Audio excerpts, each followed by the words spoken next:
It was supposed to be just another quiet Sunday morning, the kind where nothing ever really happens.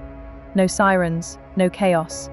No reason to believe that a family's entire world had already collapsed while the rest of the neighborhood slept. But sometimes, the most devastating stories don't begin with screams or alarms. They begin with silence. Imagine this for a moment.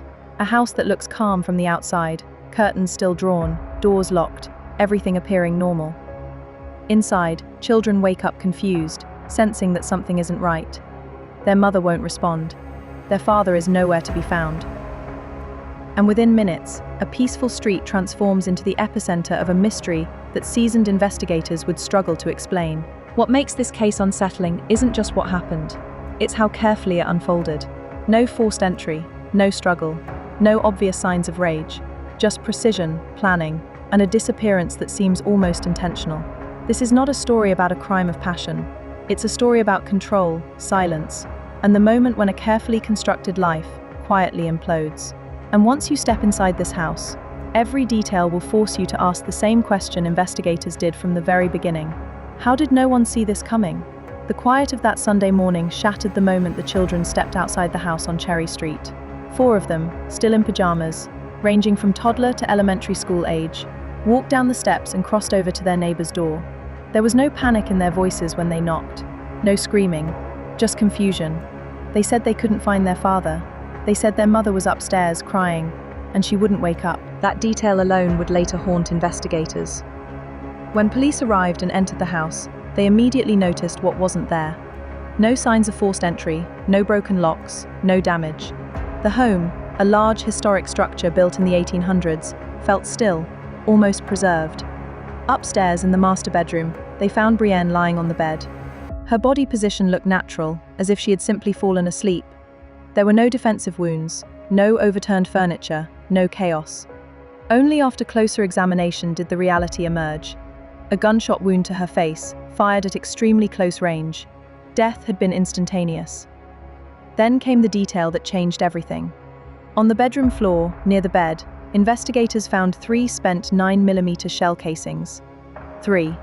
But Brienne had only one visible wound. There were no bullet holes in the walls, no impact marks in the ceiling, no damage to furniture, nothing that explained where the other rounds went. That discrepancy immediately ruled out an impulsive act. It suggested hesitation, malfunction, or repeated trigger pulls before the fatal shot. Whatever happened in that room was not loud, chaotic, or rushed. It was controlled. The house itself told the same story. Windows locked from the inside, doors secure.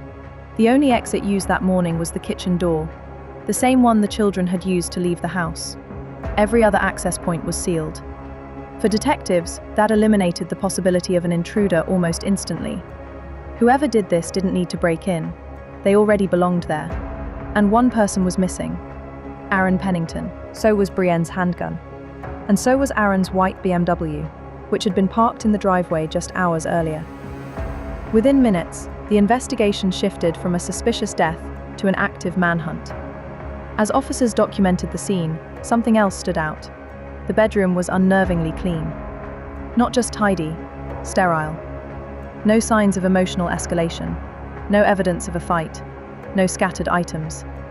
It didn't look like a crime scene born from anger. It looked like a room where someone had been very careful. Forensic teams collected DNA, fingerprints, fibers. Everything inside the home matched only members of the family. There was no foreign presence. The conclusion became unavoidable. This was a closed environment, a controlled space, a deliberate act carried out by someone who knew exactly where everything was, including the firearm. Investigators confirmed that Aaron had legal access to the gun. He knew where it was stored. And there were no signs of him searching for it in a panic. No forced draws, no rushed movement. That reinforced the emerging theory. This wasn't spontaneous. It was planned. To understand how a family reached this point, detectives began reconstructing the months leading up to that morning. 16 months earlier, the Pennington family had relocated from California to Massachusetts. On the surface, it looked like a fresh start. Aaron had accepted a new professional position. Brienne had finally achieved something she had dreamed about for years, owning and restoring a historic New England home. She embraced the project fully, documenting renovations, sharing progress photos, and throwing herself into transforming the property. She wasn't just restoring the house, she was building a life inside it. Brienne came from a rural background in Texas. She was disciplined, physically capable, creative. She balanced hands-on restoration work with motherhood, cosmetics, and personal projects. She raised chickens, turned the backyard into a homestead, and poured herself into the home. From the outside, it looked like dedication. But inside, something was shifting. Massachusetts was isolating for her. No nearby family, limited social connections. Her world became increasingly confined to the house, the children, and a religious community that emphasized endurance over escape. Investigators later learned that by early 2023, Brienne had begun quietly discussing plans to leave. She wanted to return to Texas. She was setting aside money. She was looking for support. She was planning a future that didn't include staying in that house forever. Aaron, meanwhile, was unraveling. His career trajectory had taken a sharp. After years in military aviation and specialized roles requiring discipline and control, he left his civilian defense position. The reasons were never publicly explained, but the impact was clear.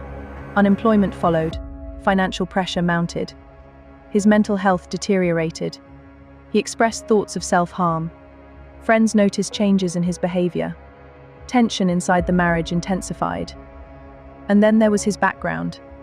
Aaron wasn't just former military. He had training designed for survival, evasion, and operating without detection. Skills meant for extreme circumstances. Skills that would later explain why, once he vanished, there were no digital traces.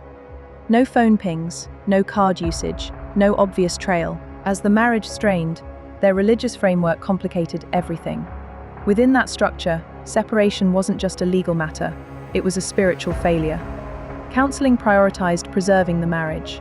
Authority favored hierarchy, and Brienne's desire to leave placed her in direct conflict with expectations that rewarded endurance, not autonomy. By the weeks leading up to October, the tension was no longer hidden. Aaron knew Brienne planned to leave. He had shown interest in the firearm. Friends described the household as heavy, like everyone was waiting for something to snap. On social media, Aaron presented calm, stability, normalcy. But behind that image was a man losing control over the one thing his identity was built around: Brienne. For years, his online presence had revolved entirely around her. She wasn't just his partner, she was his anchor, his purpose, his validation, his sense of worth. Over time, that devotion turned one-sided. She stopped responding, stopped engaging. And silence, to someone whose identity is fused to another person, can feel like annihilation. What investigators uncovered next removed any doubt about intent. Inside Aaron's digital records was a document created the night before Brienne died. Time-stamped, saved, written in first person. It wasn't a diary entry. It wasn't emotional. It was procedural. Step by step, instructions, contingencies, even a prepared excuse in case she woke up. The language was cold, clinical. The final objective unmistakable. This wasn't a moment of rage, it was rehearsal. From that moment forward, everything that happened inside the house followed a script already written. He waited for the quiet hours. He prepared for resistance. He minimized noise. And after the shot, he didn't run. He stayed. He waited. He allowed time to pass so that his departure would blend into the rhythm of a normal Sunday morning. At 8:50 a.m., a security camera captured his BMW pulling away. One person inside. Behind him, 4 children remained in the house, unaware that their lives had just been permanently fractured. And ahead of him, a landscape perfectly suited for someone trained to disappear. The search was about to become something far more complex than anyone initially expected. What followed was not a frantic escape, it was calculated distance. When the white BMW disappeared from Cherry Street, investigators initially assumed the vehicle would surface quickly. Gas stations, toll cameras, highway exits, some kind of digital breadcrumb. But hours passed, then an entire day, and there was nothing.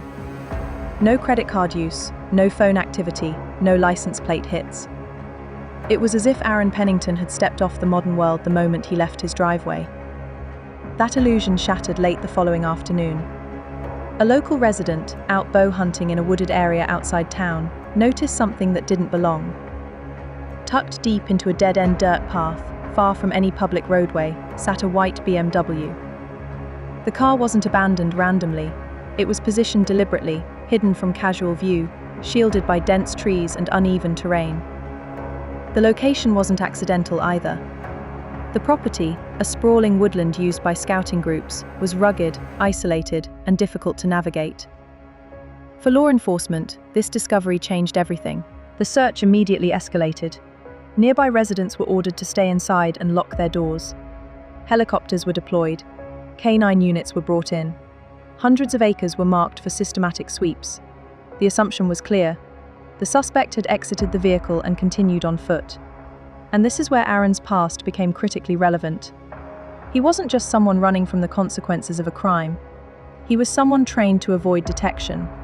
His military background included survival techniques designed specifically for environments like this: dense forests, uneven ground, unpredictable weather. He knew how to move without leaving obvious tracks, how to manage body heat, how to avoid being seen from above, how to outlast search efforts. Infrared-equipped helicopters scanned the area, but the terrain worked against them. Thick foliage, moisture-heavy ground, ravines and rocky formations interfered with thermal imaging. Canine units faced overlapping scent trails created by wildlife and intersecting paths. What should have been an overwhelming show of force slowly turned into a frustrating stalemate. Hours turned into days, then weeks. Investigators began to reconstruct what happened inside the house before he left. Not just the crime itself, but the psychology behind it. The most disturbing detail wasn't the gun, or the plan, or even the disappearance. It was the waiting. After Brienne was killed, Aaron didn't flee immediately. He remained inside the home for hours. The same home where his children slept in nearby rooms. Authorities believe this was intentional.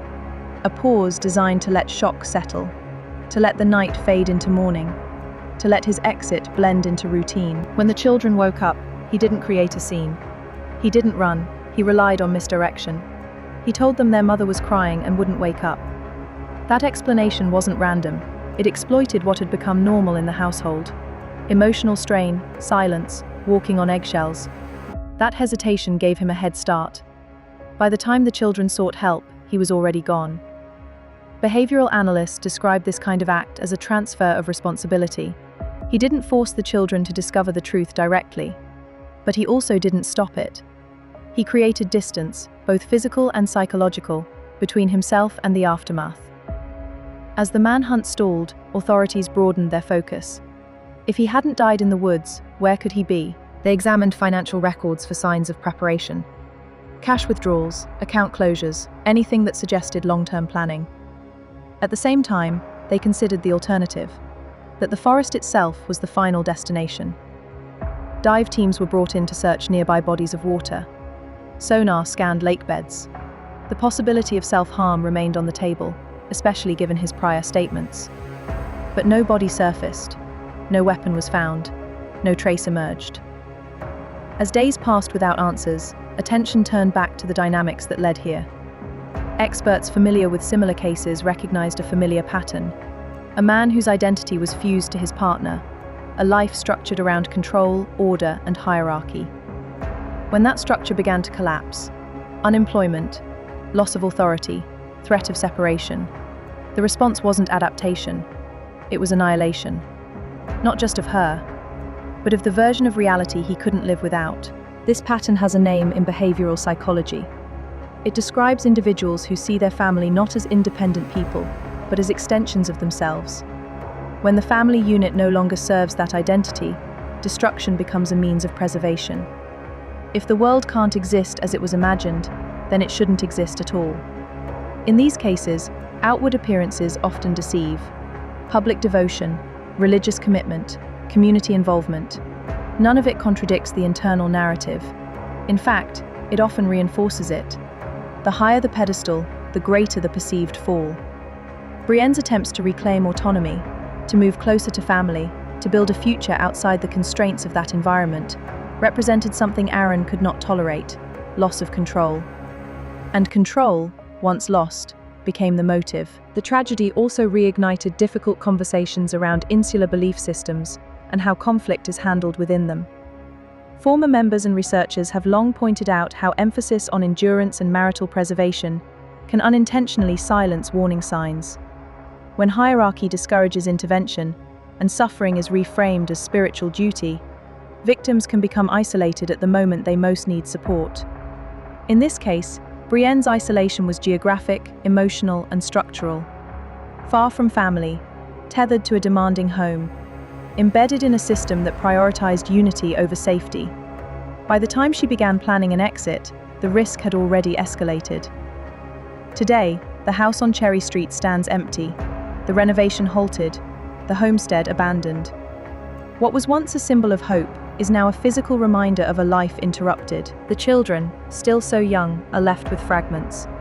A mother who never woke up, a father who vanished, a home that will never feel safe again. Their future is now shaped by courts, guardianship decisions, and trauma they're far too young to understand. And the question remains unanswered.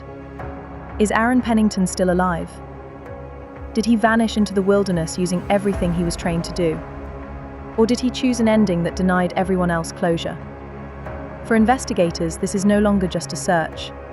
It's a waiting game.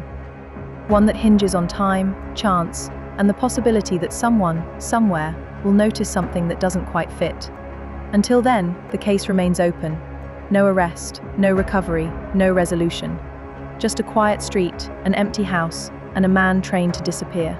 If this story made you pause, I want to hear from you. Do you believe he's still out there, or do you think the forest already holds the answer? Drop your thoughts below, and if you found this breakdown valuable, don't forget to like, share, and subscribe so we can continue exploring the stories that are too complex to ignore.